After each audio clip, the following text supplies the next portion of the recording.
Voilà, bonsoir à tous. Ce soir, nous abordons un texte, somme toute, assez simple, à la lecture en tout cas, la guérison de la belle-mère de Pierre. On va voir que c'est un texte qui, en réalité, nécessite d'être regardé de très près parce que c'est pas si simple que ça. Mais évidemment, si c'est pas si simple que ça, c'est parce que derrière, il y a quelque chose de formidable, d'extraordinaire, que le Saint-Esprit veut nous indiquer dans ce qui s'est passé pour cette femme.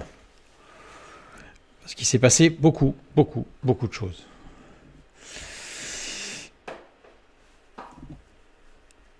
Donc je vous propose de lire le texte. Nous allons le lire dans l'évangile de Marc, au chapitre 1, les versets 29 à 31.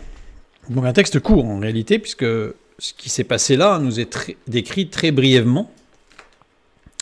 En sortant de la synagogue, ils se rendirent avec Jacques et Jean à la maison de Simon et d'André.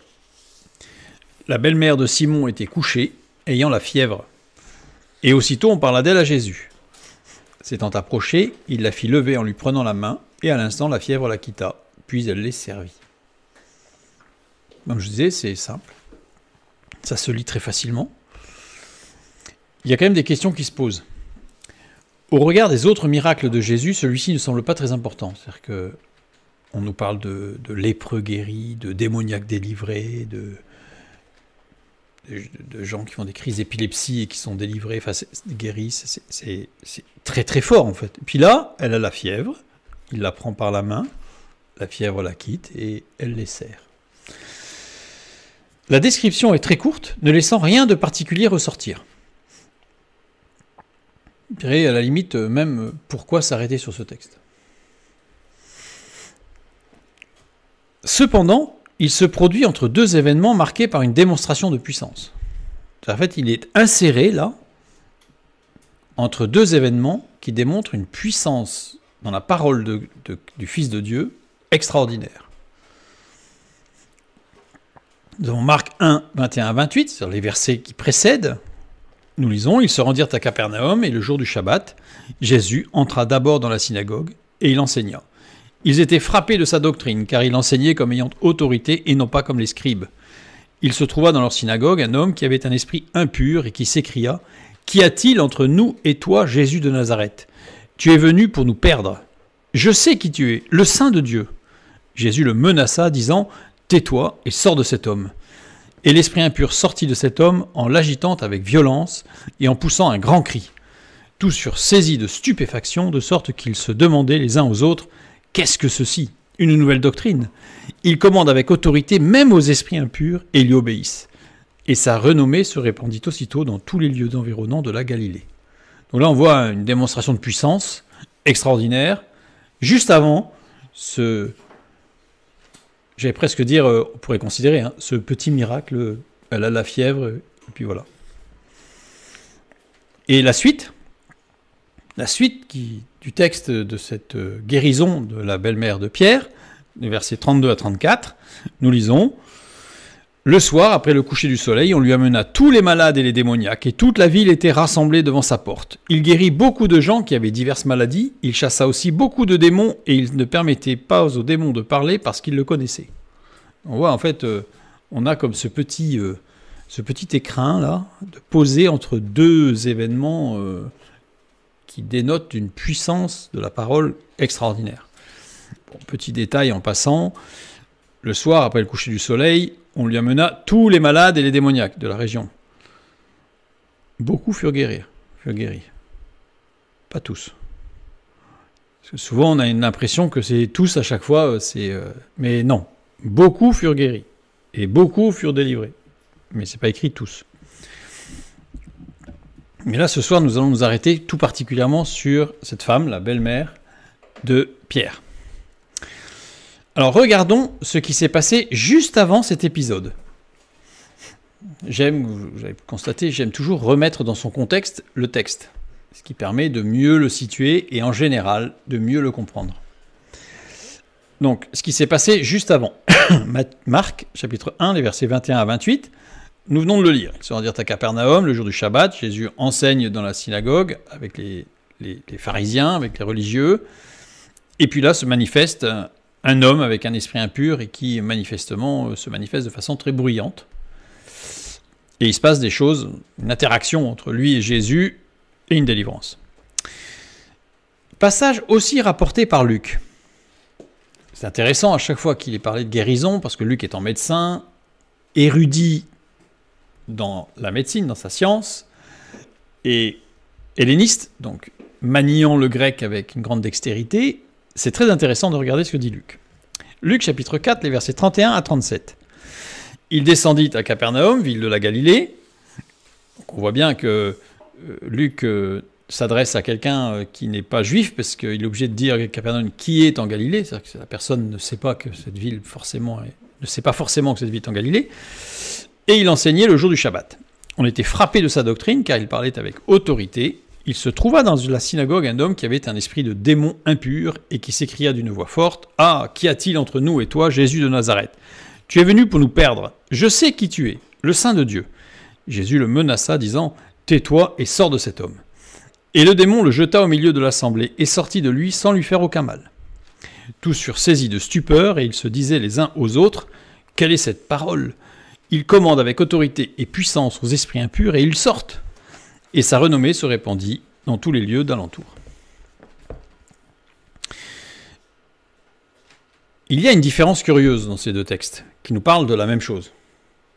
Juste avant, ce qui s'est passé juste avant la guérison de la belle-mère de Pierre. Alors, il y a plusieurs différences, mais il y en a une qui saute aux yeux, je dirais. On nous dit dans Marc, en l'agitant avec violence, et on nous dit dans Luc, sans lui faire aucun mal. Donc c'est-à-dire que, alors vous allez me dire, oui, mais il a été agité, mais il ne s'est pas fait mal.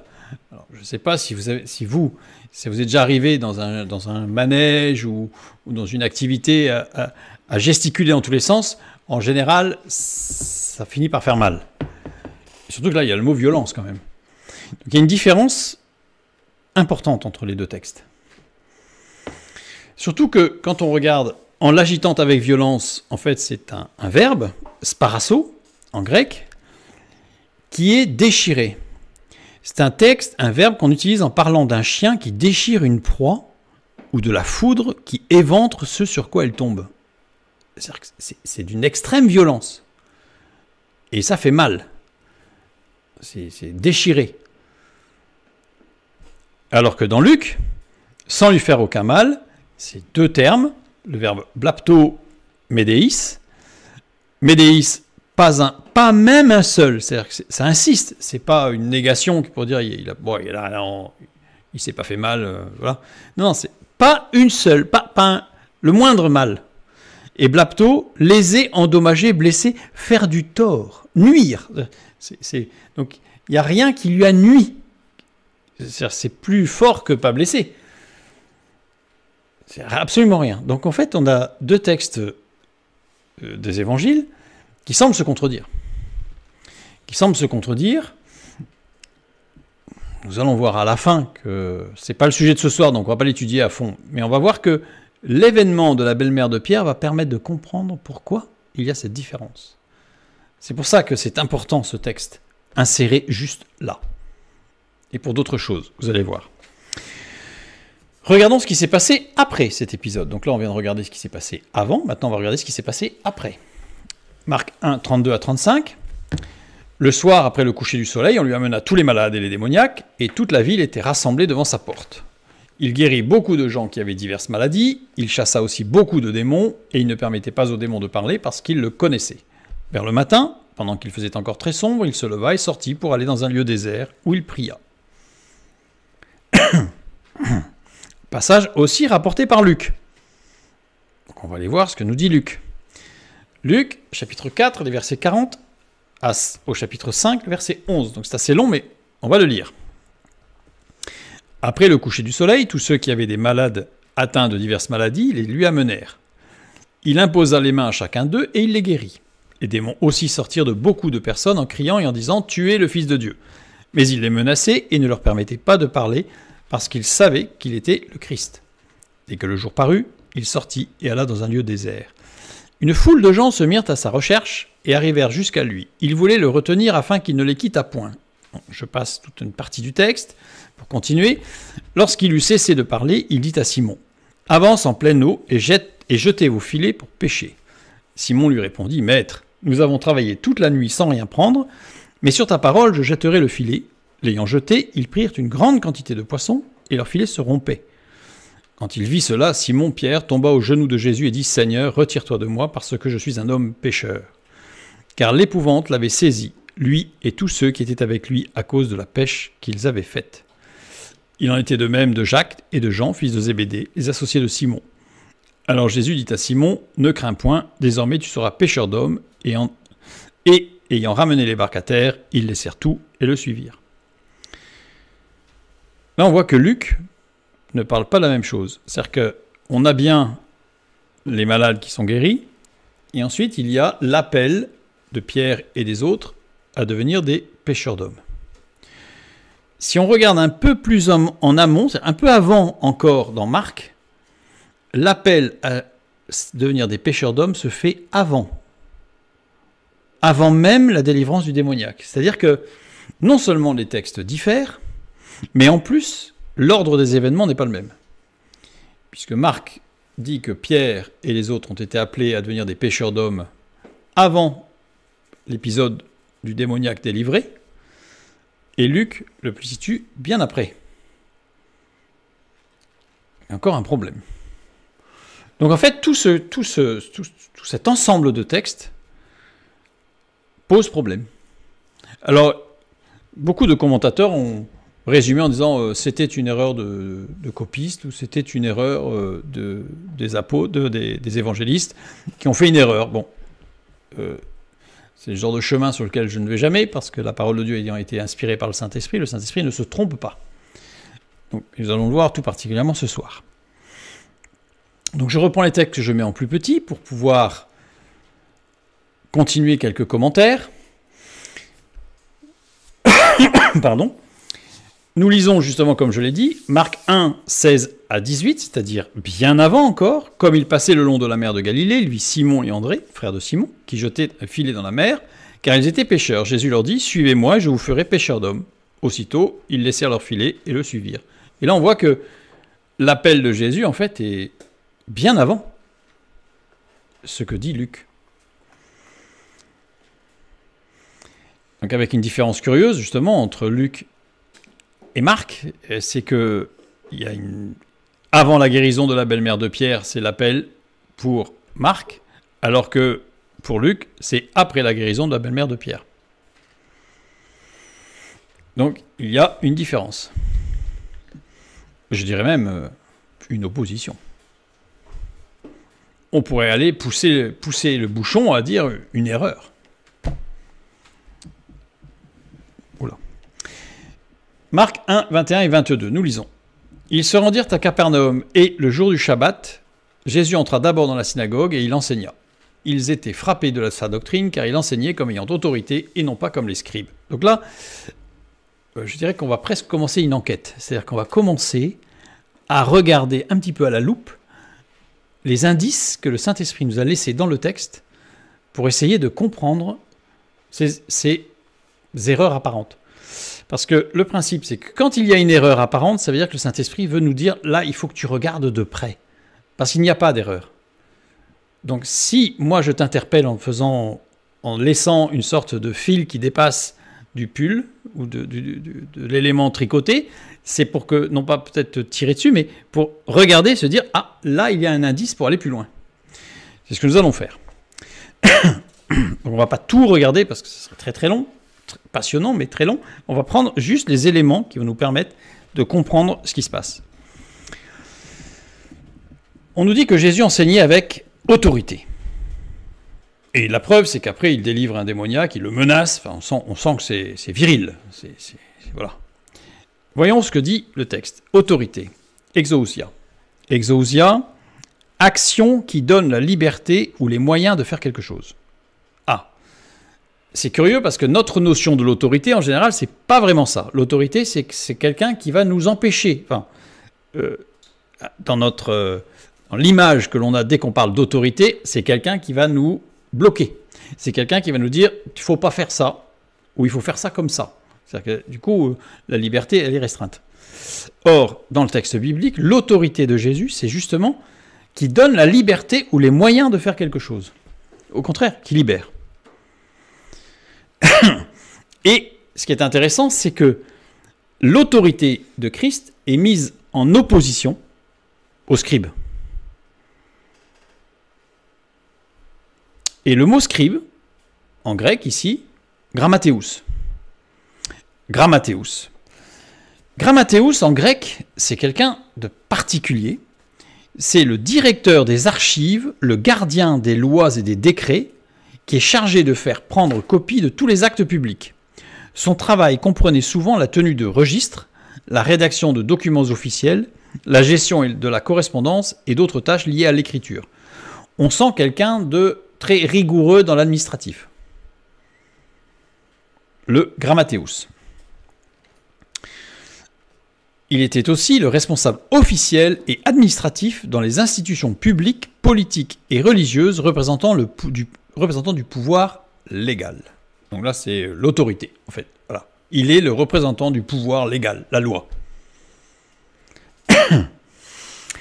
Il est intéressant de noter qu'il y a un autre terme grec qui pourrait aussi être traduit par scribe, qui ressemble beaucoup, mais ce n'est pas le même.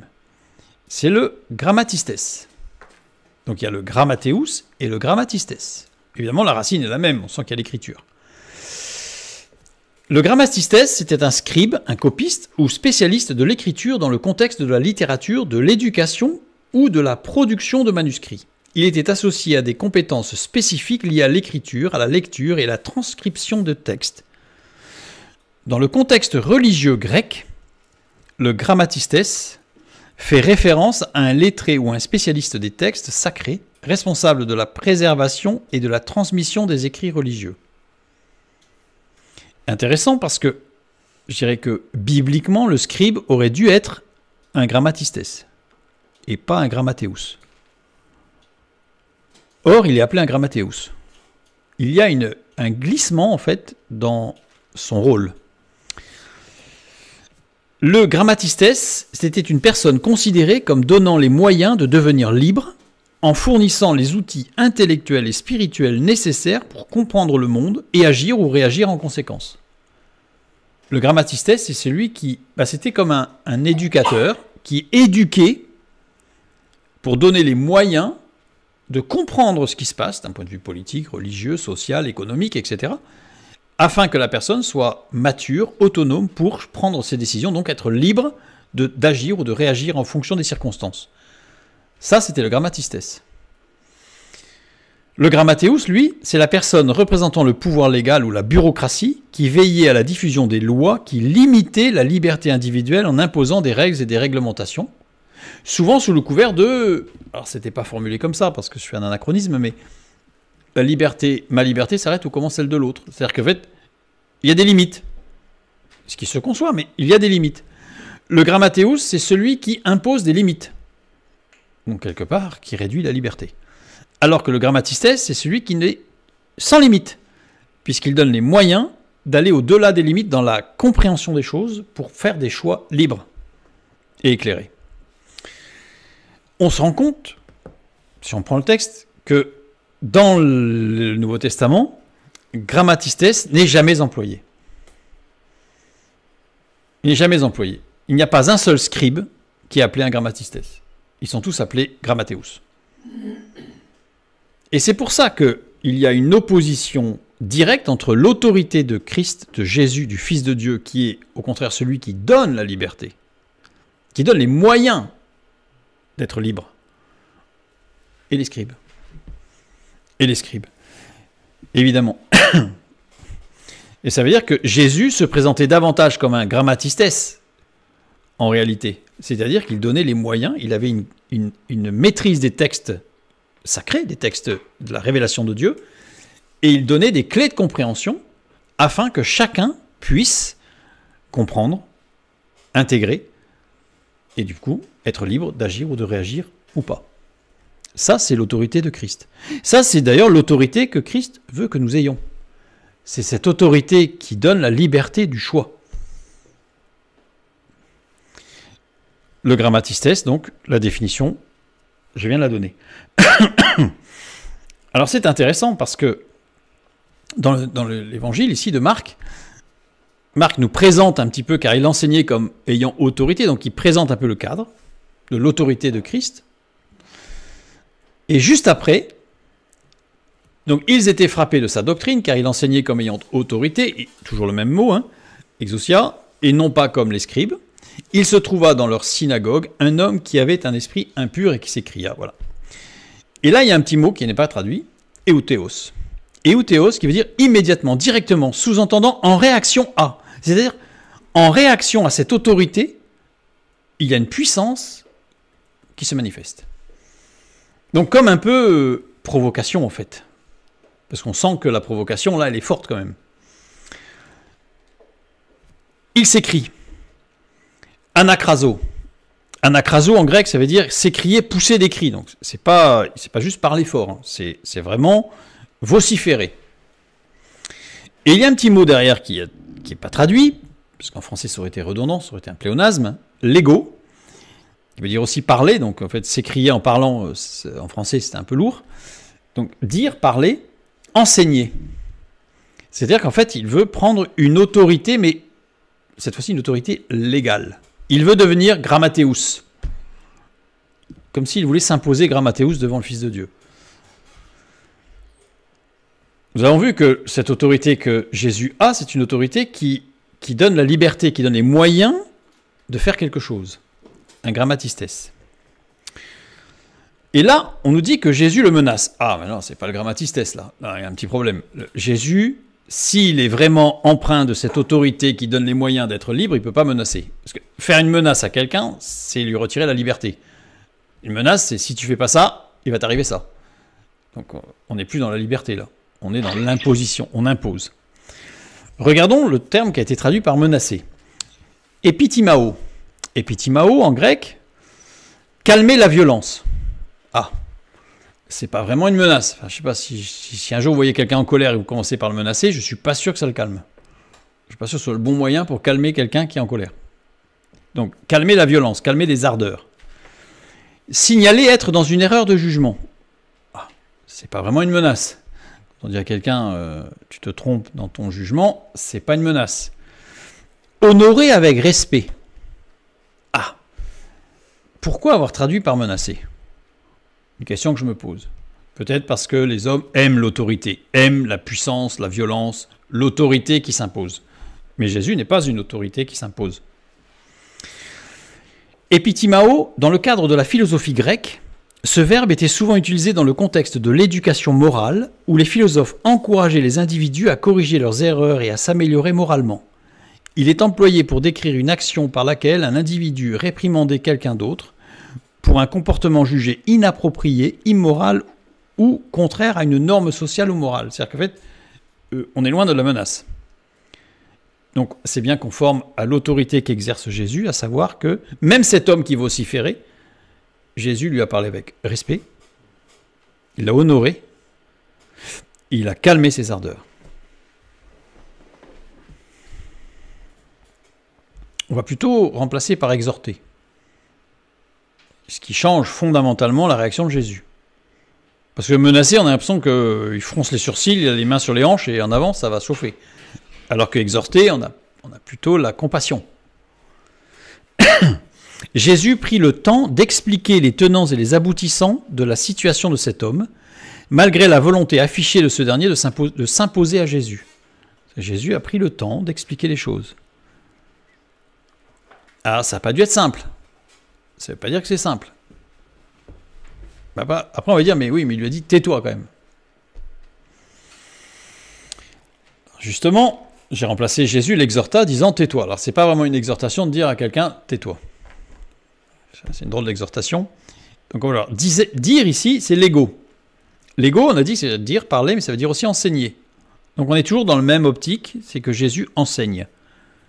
Donc, il n'a pas pu lui dire, tais-toi. Ce n'est pas un enseignement, ça. Tais-toi. Le verbe taire ici, phimo. Pardon. Phimo, qui veut dire museler, qui veut dire réduire au silence. Bon, c'est proche de se taire quand même. mais il est conjugué à l'aoriste du mode impératif à la voix passive. Alors, le mode impératif. Pour exprimer un ordre ou une exhortation aux deuxième et troisième personnes, tu, il, le grec emploie l'impératif présent s'il s'agit d'un ordre durable ou général, ou l'impératif aoriste s'il s'agit d'un ordre ponctuel. Donc là, on est dans l'aoriste impératif. Donc il s'agit d'un ordre ponctuel. L'utilisation de la première personne n'existe pas à l'impératif en grec. On ne peut pas dire « j'exige ». En fait, on ne peut pas donner une autorité en disant par exemple « tais-toi ».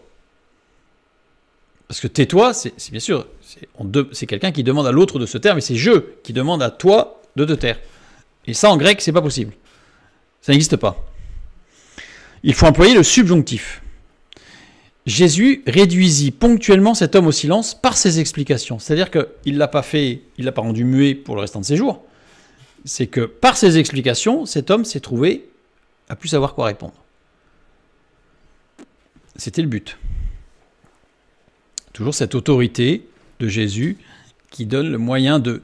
À partir du moment où cet homme a arrêté de vociférer parce que Jésus lui a expliqué de nombreuses choses, eh ben cet homme a pu commencer à réfléchir. Parce que si vous avez quelqu'un qui est en pleine crise, là, c'est pas le moment de lui demander de réfléchir. Il faut d'abord calmer la crise, et ensuite on va pouvoir réfléchir. Sinon, ça n'est pas possible. Donc Jésus réduisit ponctuellement cet homme au silence en l'exhortant. Parce qu'on le voit bien, parce que le verbe phimo veut dire, pour exprimer un ordre, donc c'est plutôt l'impératif, ou une exhortation. Et en plus, là, il utilise l'impératif, l'aoriste du mode impératif, à la première personne, donc ça ne peut pas être un ordre. Sinon, ça aurait été du subjonctif en grec. C'est une subtilité de la conjugaison, mais qu'il faut connaître, parce que sinon, on se trompe. Donc là, Jésus va exhorter cet homme, et à un moment donné, cet homme va se calmer par l'exhortation. Donc ça, c'est le contexte de ce qui s'est passé avant la guérison de la belle-mère de Pierre. Le verset 27, tous furent saisis de stupéfaction, de sorte qu'ils se demandaient les uns aux autres, évidemment, qu'est-ce que ceci, une nouvelle doctrine? Il commande avec autorité, exousia, même aux esprits impurs. Exousia, c'est-à-dire, il commande, alors je n'ai pas tout étudié, le verbe commander, etc., mais il commande avec cette exhortation qui permet aux gens, à la personne, d'être en mesure de réfléchir et de comprendre ce qui se passe. Extraordinaire. Quel maître. Quel maître. Il commande épitasso, premier sens. D'épitasso, c'est le sens numéro 1. Ranger quelqu'un derrière soi. Donc c'est pas il commande. C'est en l'exhortant, la personne va le suivre. C'est extraordinaire. C'est extraordinaire. Deuxième sens, commander. Mais c'est que le deuxième sens. Et en fait, on voit que Jésus, dans les textes, ne sera jamais au deuxième sens. C'est toujours au premier sens. Et ils y obéissent. Ou pas qu'au. Être attentif à ce qui a été dit, littéralement. Vous vous rendez compte la différence du texte, là? On a une traduction qui nous présente un Jésus, les mains sur les hanches, les sourcils froncés, et puis qui dit maintenant ça suffit, c'est moi le chef ici. Alors que le texte montre un Jésus qui est extrêmement précis, attentif, respectueux, et qui par l'exhortation va amener la personne, 1, à se calmer, et 2, à comprendre ce qui se passe, 3, à suivre la voie de Dieu. C'est puissant. Répondre à quelqu'un qui frappe à la porte. En fait, la personne va répondre. Répondre, accueillir. Va accueillir ce que dit Jésus. L'autorité, je l'ai mis entre guillemets parce que le terme français ne correspond pas, on se rend compte. En tout cas, toute la notion qu'on y met derrière. L'autorité de Jésus provient de sa capacité à exhorter de telle manière que les auditeurs soient interpellés au point d'écouter attentivement, de comprendre les tenants et les aboutissants de leur situation personnelle, et ainsi de prendre la décision de se ranger derrière le Fils de Dieu pour le suivre. On est loin de l'autorité qui écrase. Jésus n'a jamais écrasé. Par contre, il a exhorté. Il n'a fait que ça. Regardons maintenant ce qui s'est passé chez Simon. Voilà, ça c'était ce qui s'est passé avant. Donc on voit que voilà ce qui se passe. On a cette démonstration par Marc et par Luc avec des différences, mais on y verra un petit peu plus clair à la fin, sur cette autorité d'exhortation de Jésus. Le texte, nous le relisons. En sortant de la synagogue, ils se rendirent avec Jacques et Jean à la maison de Simon et d'André. La belle-mère de Simon était couchée, ayant la fièvre. Et aussitôt on parla d'elle à Jésus. S'étant approché, il la fit lever en lui prenant la main, et à l'instant la fièvre la quitta, puis elle les servit. Et on va prendre le passage de Luc, chapitre 4, les versets 38 et 39. Pardon. En sortant de la synagogue, il se rendit à la maison de Simon. La belle-mère de Simon avait une violente fièvre, et ils le prièrent en sa faveur. S'étant penché sur elle, il menaça la fièvre, et la fièvre la quitta. À l'instant, elle se leva et les servit. Alors là, on voit deux choses qui sont complètement différentes, en fait. Complètement différentes. Il y a des différences dans les personnes. Ils sont plusieurs à se rendre chez Simon et André, avec Jacques et Jean, chez Marc. Chez Luc, il est tout seul. Alors certains vont me dire, oui, mais c'est parce que Luc, il a parlé que de Jésus. Oui, mais c'est une différence. Et puis, chez Marc, on nous dit que c'est la maison de Simon et d'André. Alors que dans Luc, on nous dit que c'est la maison de Simon. Il n'y a plus André. Il y a des différences dans les symptômes de la maladie. Pour Marc, c'est de la fièvre. Pour Luc, c'est une violente fièvre. C'est pas tout à fait la même chose. Surtout dans les termes, c'est pas du tout la même chose même. On nous dit chez la belle-mère de Simon était couchée. Chez Marc. Chez Luc, on ne nous en parle pas. On ne sait pas. On va dire oui, mais c'est peut-être parce qu'elle était couchée. Mais c'est une petite différence. Parce que vous allez voir que chaque différence va avoir un intérêt en fait. Dans Marc, on nous dit qu'on parla d'elle à Jésus. Alors, parler de quelqu'un ou prier en sa faveur, c'est pas vraiment la même chose. Dès que vous parlez de votre voisin, c'est pas la même chose que si vous priez pour votre voisin, évidemment. Donc, et ils le prièrent en sa faveur. Donc il y a une énorme différence. Il y a une différence dans les actions menées par Jésus auprès de la femme. S'étant approché, alors que nous dit qu'il s'est penché sur elle, dans Luc. C'est pas de la même action. Vous me dire, ouais, mais ça se ressemble. Oui, mais le Saint-Esprit est précis. Hein. Et là, il y a une différence. Ça m'a interpellé, en fait, quand j'ai lu le texte. Je me suis dit, il y a, forcément, ça attire l'œil en disant, il y a quelque chose derrière tout ça. On nous dit qu'il la fit lever chez Marc, et dans Luc, on nous dit, elle se leva toute seule. Alors, c'est quoi? On l'a aidée à se lever ou elle s'est levée? Certains vont me dire, oui, mais c'est le résultat qui compte, elle s'est levée. Ouais, le texte biblique est précis. Il menaça la fièvre. On a vu tout à l'heure le verbe menacer. Hein. Il menaça la fièvre. Chez Marc, non. Puis, menacer la fièvre. Il faut juste réfléchir à comment est-ce qu'on peut menacer la fièvre. Enfin, c'est bizarre quand même. Attention, fièvre, si tu fais pas ça, ça va chauffer pour toi. Enfin, sachant que la fièvre est déjà chaude en plus, donc on voit bien qu'il y a un problème en fait. Il y a un problème là. En fait, on est tellement habitué à lire le texte que on roule dessus, mais si on s'arrête un peu, on se rend compte qu'il y a des problèmes. Et puis, là, la flèche, je l'ai mis en pointillé parce que celle-là, évidemment, elle n'est pas forcément accessible directement. C'est qu'il y a une différence dans les verbes de déplacement en grec. Par exemple, en sortant, c'est exerkomai chez Marc, et chez Luc, c'est anistémie. C'est pas du tout la même chose. On va le voir après, mais je ne vais pas rentrer dans les détails. Ils se rendirent, erkomai, chez Marc. Il se rendit, eiserkomai. Ce n'est pas les mêmes mots, en fait. Donc, c'est-à-dire que l'action n'est pas la même. Il y a une différence importante entre l'un et l'autre dans le comportement de Jésus.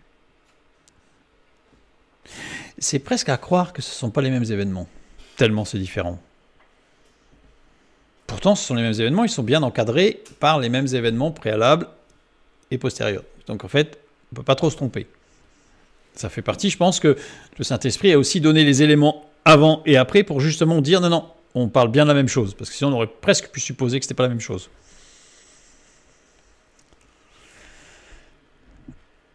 Reprenons Marc 1, 29 à 31. Donc ça, on va les prendre maintenant un par un, les points de différence, et on va les regarder assez rapidement, parce que je dis, sinon on pourrait faire 2 ou 3 soirées sur le texte, mais on va regarder ça entre Marc et Luc.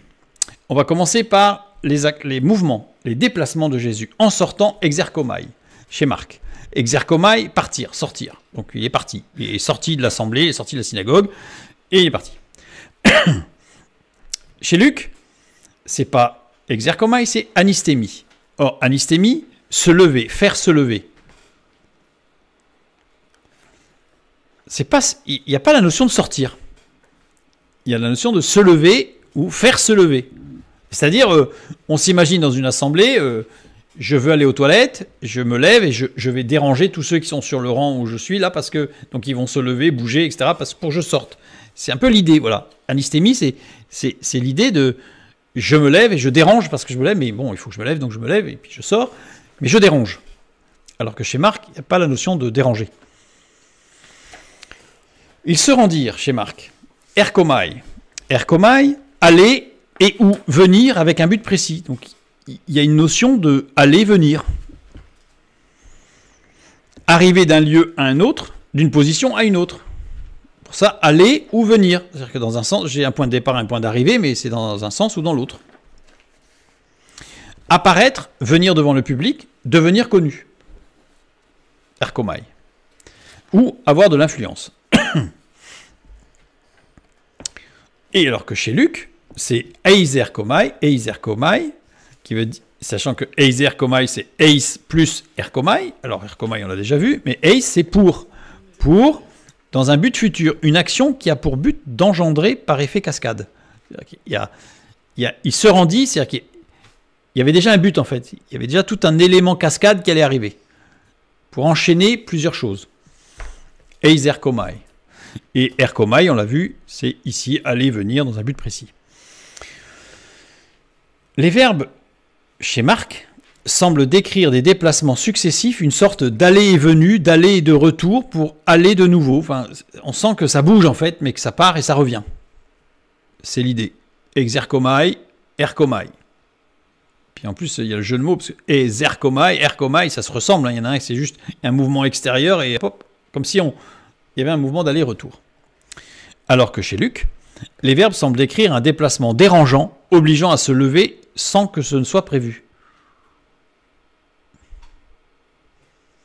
Alors on pourrait dire, oui, mais bon, Jésus, quand il est sorti, peut-être qu'il a dérangé des gens parce qu'il s'est levé, que des gens étaient encore là et qu'il a bougé. Peut-être.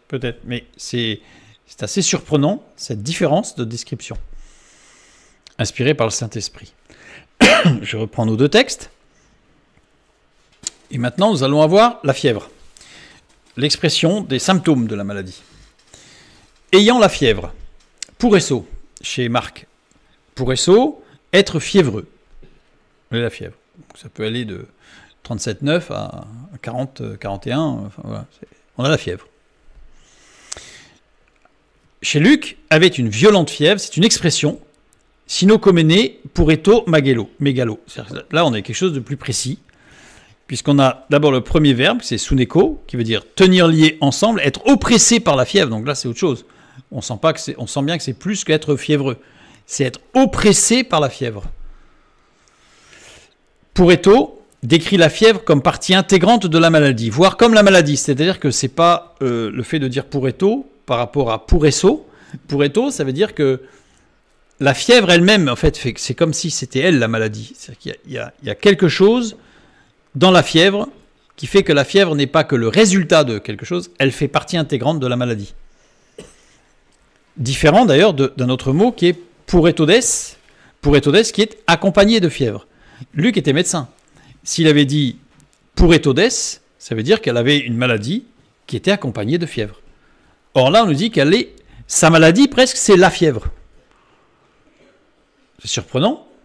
On va voir un petit peu tout à l'heure ce qui se passe, mais une description d'un médecin. Et mégalo, très grand, important, puissant. Donc c'est vraiment quelque chose de très très fort.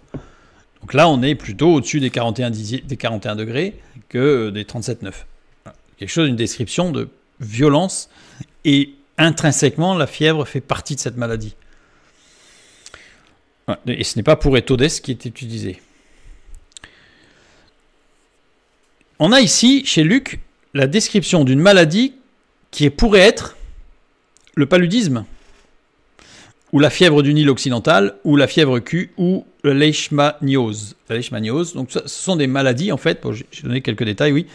Bon, le paludisme, on connaît, une maladie parasitaire transmise par les piqûres de moustiques infectés qui peut entraîner des complications graves, voire mortelles. Bon, je ne vais pas rentrer dans les détails des maladies, mais voilà. Donc là, quand on parle du paludisme, on voit bien que la fièvre, c'est pas ce qui accompagne. Enfin, bien sûr, c'est le résultat d'une infection, mais on sent que c'est vraiment, quand on dit qu'on a le palu, qu'on fait une crise de palu, tout le monde comprend ce que c'est. La fièvre fait partie intrinsèque de la maladie. La fièvre du Nil occidental, c'est une maladie virale transmise par les moustiques aussi, qui, dans certains cas, peut provoquer des complications neurologiques sévères, avec évidemment énormément de fièvre. La fièvre Q, maladie bactérienne souvent transmise par les animaux infectés, le risque de complications pulmonaires ou hépatiques. Voilà, avec un énorme risque de complications pulmonaires ou hépatiques, avec beaucoup de fièvre. Et on a la leishmaniose, maladie parasitaire transmise par les piqûres de phlébotomes, provoquant des ulcères cutanés et des complications viscérales graves dans certains cas. Donc, très grave, avec beaucoup de fièvre. Donc voilà, on a une description qui ressemblerait à l'une de ces maladies. En plus, Luc a fait une enquête, mais il n'a pas ausculté la malade, puisqu'il a fait une enquête après sa guérison. Donc c'est avec les informations qu'il a eues, il a fait une description qui pourrait correspondre à ce genre de maladies, qui sont des maladies très sérieuses. Pour Esso, conjugué au présent. Alors que Suneko est conjugué à l'imparfait. L'imparfait, ça veut dire que c'était quelque chose de répété, c'était quelque chose qui était continu, et peut-être par saccade, par séquence, mais qui se reproduisait. Et c'est pour ça que le paludisme correspond assez bien à la description de cette maladie, avec des crises récurrentes.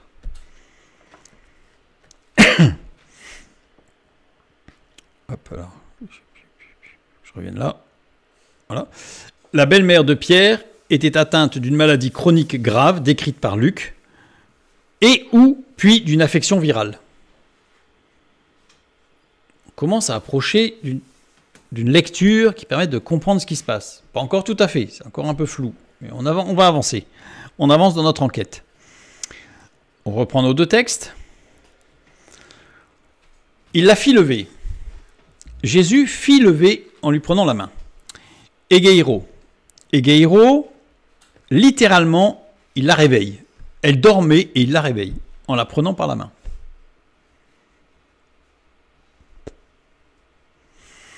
Alors que Luc, elle se leva, anistémie, comme tout à l'heure, les écrivains grecs donnaient divers sens à ce verbe, anistémie.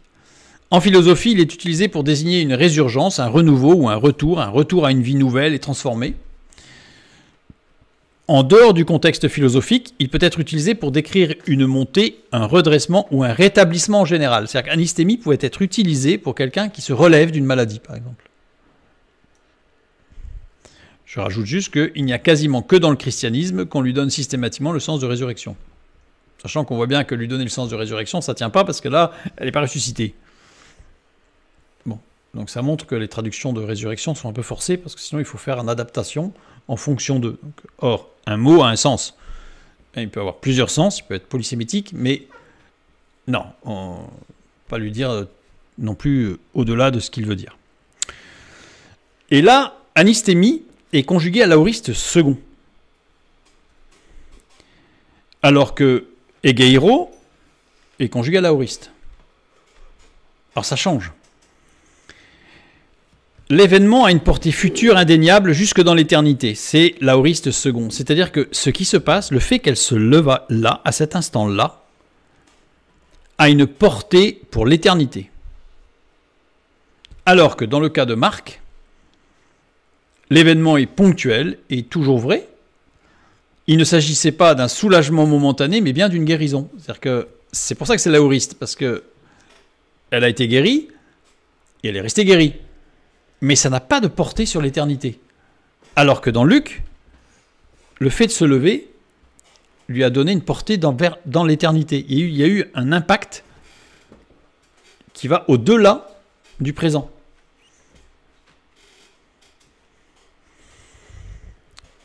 Continuons. Après, on va tout reprendre ensemble et on va tout regarder ce qui se passe. On reprend les deux textes de Marc et de Luc. À l'instant, la fièvre la quitta. Éoutéos, on l'a rencontré immédiatement, à l'instant précis. À l'instant précis où il la fit lever en lui prenant la main, la fièvre la quitte. Alors que chez Luc, à l'instant elle se leva, paracréma. Paracréma, ça veut dire en un court laps de temps par rapport à ce à quoi on s'attendrait. C'est-à-dire que ça a été un miracle, mais qui n'a pas été instantané. C'est-à-dire que ça a été court, sachant que normalement, je dirais que sans miracle, on va dire, ça aurait dû être très très long, mais ça n'a pas été instantané. Mais un laps de temps très court par rapport à ce à quoi on se serait attendu. C'est pas la même chose. Je dis, on a l'impression qu'ils ne parlent pas de la même chose, hein. Marc et Luc. Puis elle les servit, puis caille. Caille, ça veut dire et ensuite. Alors que et elle les servit, c'est des, c'est pas caille. Des signale une opposition. Insiste sur le mot précédent, le fait de se lever. Sert à marquer une transition vers quelque chose de nouveau, qu'on appelle le dé métabatique. C'est-à-dire que le fait de les servir, c'est quelque chose de nouveau. Qu'est-ce qui s'est passé chez cette femme pour qu'elle se lève et que sa vie soit transformée? Le récit de Luc insiste sur le fait que la femme a été guérie instantanément et par suite logique qu'elle a servi ceux qui étaient présents. Et ensuite, ben voilà, elle a été guérie, puis ensuite, ça y est, elle a repris un petit peu de son activité. Alors que Luc, lui, insiste sur le fait que la femme s'est très rapidement remise par rapport à ce qui aurait pu être attendu et qu'elle a servi de nouveau ceux qui étaient présents.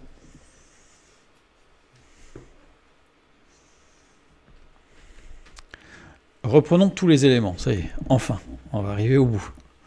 Reprenons tous les éléments. Marc, le texte de Marc, Luc, le texte de Luc. Chez Marc, les verbes semblent décrire des déplacements successifs, une sorte d'aller et venue, d'aller et de retour pour aller de nouveau.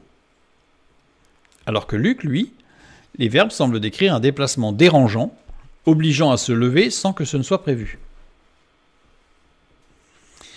Marc décrit une infection passagère qui ne semble pas dangereuse. Vous avez de la fièvre. Mais dans le texte de Marc, on ne voit rien de dangereux, de stressant, qui fait peur. Chez Luc, on a une description d'une infection chronique grave et dangereuse, possiblement mortelle. Dans Marc, on a la guérison de la femme qui est ponctuelle, sans portée dans l'éternité, alors que dans Luc, on a au contraire une guérison qui a une portée future indéniable jusque dans l'éternité.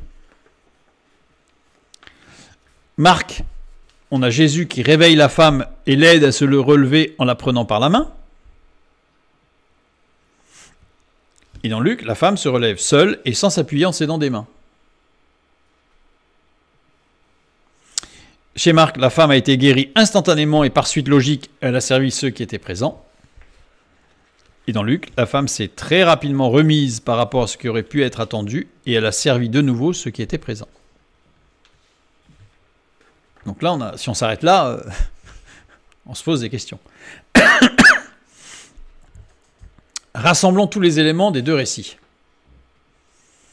Jésus était à la synagogue. Les deux récits démarrent là. Jésus était à la synagogue. Il s'est levé pour aller, j'ai rajouté en urgence, vers la belle-mère de Pierre, c'est Luc. Il a guéri cette femme d'une maladie chronique certainement grave, chez Luc. Pourquoi il s'est levé pour aller en urgence? Qu'est-ce qui nous permet de le dire? Raison pour laquelle il est stipulé qu'il se leva dans l'assemblée, dérangeant ainsi l'ordre des choses. C'est-à-dire qu'en fait, Jésus il s'est levé alors que c'était pas la fin, c'était pas fini. Mais Jésus s'est levé, il est sorti. Il a guéri la femme d'une maladie chronique, raison de la description d'une fièvre violente. Raison de la portée éternelle de la guérison. Sans l'intervention de Jésus, elle serait décédée. C'est pour ça que c'est l'aoriste second. Parce que sans l'intervention de Jésus, oui, là, il y avait une barrière, là. Il y avait une limite entre le temporel et l'éternité. Et cette limite a été déplacée, puisque Jésus est intervenu. C'est pour ça que c'est l'aoriste second. Petit détour. Petit détour.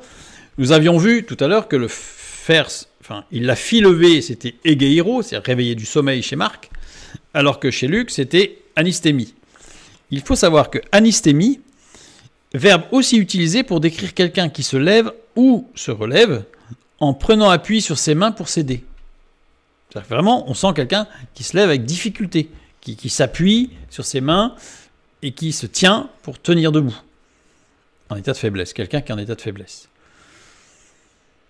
Oh, là il y a des choses qui ne sont pas là. C'est difficile à lire. Le rétablissement prend un peu de temps et elle se relève en s'appuyant sur ses mains. Cette expérience est forte, elle sert différemment. C'est-à-dire qu'elle a frôlé la mort et son service ne va plus être le même. Elle a changé. Elle a compris quelque chose. Elle a compris quelque chose par rapport à ce que Jésus a fait pour elle. Jésus est revenu à la synagogue. Et la première fois, il était seul. Il y avait du monde chez cette femme. C'est pour ça qu'il y avait plusieurs personnes, etc. Mais il n'y avait pas Simon, il n'y avait pas André, il n'y avait pas Jean, il n'y avait pas Jacques. Il est retourné à la synagogue. Jésus était seul lors de la visite chez la belle-mère de Simon. C'est ce qui est stipulé chez Luc. En fin de journée, il est retourné avec André et Pierre chez eux. C'est Marc qui parle. C'est Marc qui était seul, c'est pas Luc, c'est Marc. Raison de l'emploi des verbes décrivant des déplacements successifs, sorte d'aller et venue. Pour ça que Marc, il va parler de la seconde fois où Jésus est allé chez la belle-mère de Simon. Alors que Luc, il parle de la première fois où il est allé. La première fois, il est allé seul. Pendant la réunion, je dirais, de l'assemblée à la synagogue. Et Marc va parler à la fin de la réunion à l'assemblée, ils sont tous allés chez Simon. La belle-mère de Pierre était épuisée. Épuisée pourquoi? De retrouver une condition normale de vie, en tout cas, mais elle s'était couchée pour dormir, parce qu'elle était fatiguée. Petit détour. Il est fréquent qu'après une maladie chronique, il y ait une fatigue prolongée et profonde, voire des carences graves. Dans le cas du paludisme ou de la malaria, le plasmodium a besoin de fer pour survivre, amenant très souvent une anémie sérieuse. Dans le cas grave de fièvre du Nil occidental, où la maladie affecte le système nerveux central, les complications neurologiques telles que l'encéphalite ou la méningite peuvent survenir. Ces complications peuvent entraîner une fatigue sévère en perturbant les fonctions cérébrales et en affectant le niveau d'énergie et de vitalité des malades. Pas étonnant qu'elle soit épuisée. Dans certains cas, la fièvre Q peut entraîner des complications pulmonaires ou hépatiques, telles que les pneumonies ou une hépatite. Ces complications peuvent affecter le niveau d'énergie et de vitalité des patients, entraînant une fatigue prolongée. Dans les cas de leishmaniose viscérale, donc grave, où les parasites envahissent les organes internes tels que la rate, le foie et la moelle osseuse, la maladie peut entraîner des complications graves et une fatigue prolongée en perturbant les fonctions corporelles normales.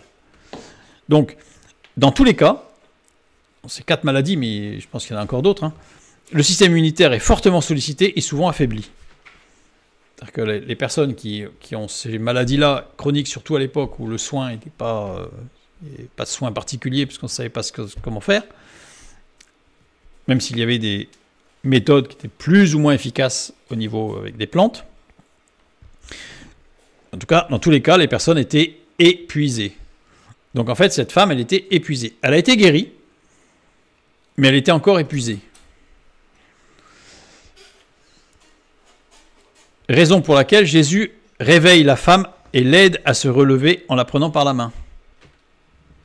Parce qu'elle a été guérie la première fois. Donc là, il y a eu un renouveau parce que pour ceux qui ont déjà vu par exemple, le paludisme, quand la crise passe, vous avez l'impression d'avoir un renouveau. Puis après, ça retombe parce que vous êtes épuisé, en fait. Mais le fait d'être dégagé de cette fièvre écrasante, déjà, ça donne du renouveau. Et puis, très rapidement après, on sent que là, il faut se reposer parce que le corps a quand même été fortement sollicité. Raison pour laquelle Jésus réveille la femme l'aide à se relever. Il y a un copier-coller double, c'est dommage. La femme a été guérie instantanément. Par suite logique, elle a servi ceux qui étaient présents. C'est-à-dire qu'en fait, il y a eu 2 phases. Jésus a renouvelé cette femme et l'a rétablie pleinement dans sa santé. En réalité, le texte nous montre que la femme a été guérie et restaurée en 2 temps. Elle a été guérie, puis elle a été renouvelée. Il y a eu 2 temps. Pourquoi ? Parce que cette femme en avait besoin. Pas forcément physiquement, parce que Jésus ne fait pas les choses à moitié. Mais c'est comme l'aveugle qui avait besoin que ce soit en deux temps, etc. Il y a des choses pour lesquelles le Saint-Esprit, et on va le voir juste après, pour lesquelles le Saint-Esprit nous amène à vivre des guérisons, des relèvements, des révélations, des changements de vie en 2 temps. Remarque sur les raisons de cette guérison. À ce moment précis, pourquoi nous parler de la sorte de cette guérison en 2 temps, et les 2 temps sont rapportés par 2 évangélistes différents. Alors évidemment, parce que chacun a une portée et une vision spirituelle différente dans les évangiles, c'est pas les mêmes. Ils nous parlent de la même chose, mais sous des angles prophétiques différents. Nous avons le récit dans l'évangile de Marc. Nous avons Marc 1, 29 à 31 qui nous parle de la guérison de la belle-mère de Simon.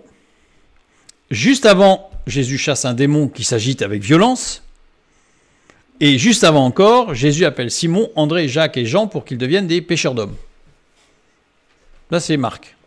Et puis, juste après la guérison de la belle-mère de Simon-Pierre, le soir, après le coucher du soleil, on lui amena tous les malades et les démoniaques. Et après encore, Jésus part avec ses disciples annoncer la bonne nouvelle dans la Galilée, le lendemain, pour parcourir la Galilée. Dans Luc, le récit de Luc, nous avons toujours la guérison de la belle-mère de Simon. Avant, on nous parle de Jésus qui chasse un démon dans le calme et la sérénité la plus totale. Avant encore, Jésus échange avec les Juifs qui veulent le tuer, mais il passe au milieu d'eux et s'en va. Mais on ne parle pas de l'appel à devenir pêcheur d'hommes. Par contre, Luc, après, le soir après le coucher du soleil, on lui amena tous les malades et les démoniaques, c'est la même chose que Marc. Puis après, il nous parle de Pierre lance le filet après une nuit sans rien prendre, et Jésus l'appelle à devenir pêcheur d'hommes. Qu'est-ce qu'on remarque ? On remarque ici qu'on a une guérison en 2 temps. En fait, l'élément central de cette construction complète, c'est une guérison en 2 temps. Jésus chasse un démon qui s'agite avec violence. Jésus chasse un démon dans le calme. Une délivrance en 2 temps. On ne va pas l'étudier ce soir, ce n'est pas le sujet, mais si on l'étudie, le texte, on se rend compte qu'il y a eu 2 temps. Le temps de l'énervement, Jésus l'a exhorté et il s'est calmé. Et à ce moment-là, il y a eu un 2e temps, celui de la délivrance. 2 temps. Et ici, nous avons Jésus dans Marc qui appelle les premiers disciples à devenir des pêcheurs d'hommes, et dans Luc, c'est après. Pourquoi ? Parce que l'appel s'est fait en 2 temps. C'est pas qu'il y a eu une erreur de temporelle entre Marc et Luc, mais c'est juste que le texte insiste. Et le fait d'avoir situé la guérison de la belle-mère de Pierre qui se fait en 2 temps exactement au centre de tout ça, une sorte de symétrie, c'est pour justement mettre en valeur que dans tout ça, 2 temps. Souvent, on insiste sur une délivrance instantanée, immédiate. Et d'ailleurs, certains ont peur de rien, ils vont même dire que si le chrétien il n'est pas délivré tout de suite ou totalement guéri tout de suite, c'est parce qu'il a un problème. C'est pas biblique ça, parce que là, Jésus n'avait pas de problème. Hein. Et il a guéri en 2 temps, il a délivré en 2 temps, et l'appel de Dieu s'est fait en 2 temps. Et c'est-à-dire que dans ces passages-là, avec, je dis toujours, le point pivot, le point central, c'est cette femme qui s'est mise à les servir, donc tout est dedans en fait. Elle a été délivrée de la fièvre, elle a été guérie de sa santé fragilisée, et elle a servi. On a exactement la construction de l'ensemble des textes entre Marc 1 et Luc 4, qui sont symétriques pour montrer que les choses se font en 2 temps. En 2 temps, et que selon la vision que l'on a, on est peut-être capable d'en voir qu'un. Mais faisons confiance à Dieu, parce que Dieu fait toujours bien ce qu'il fait, et il l'amène à son terme, toujours. Absolument toujours. Donc ici, il faut recaser, c'est-à-dire que dans le récit de Luc, Jésus échange avec les Juifs qui veulent le tuer, et il passe au milieu d'eux, c'était avant le premier appel à servir. Et Jésus qui part avec ses disciples annoncer la bonne nouvelle dans la Galilée, c'était après le second appel. Voilà, il faut bien replacer dans le temps, c'est-à-dire que les évangélistes et les évangiles ne nous rapportent pas tous exactement les mêmes événements. Certains sont rapportés par 1, par 2, par 3 évangiles, d'autres par les 4, d'autres par un seul, bref. C'est à nous de reconstruire.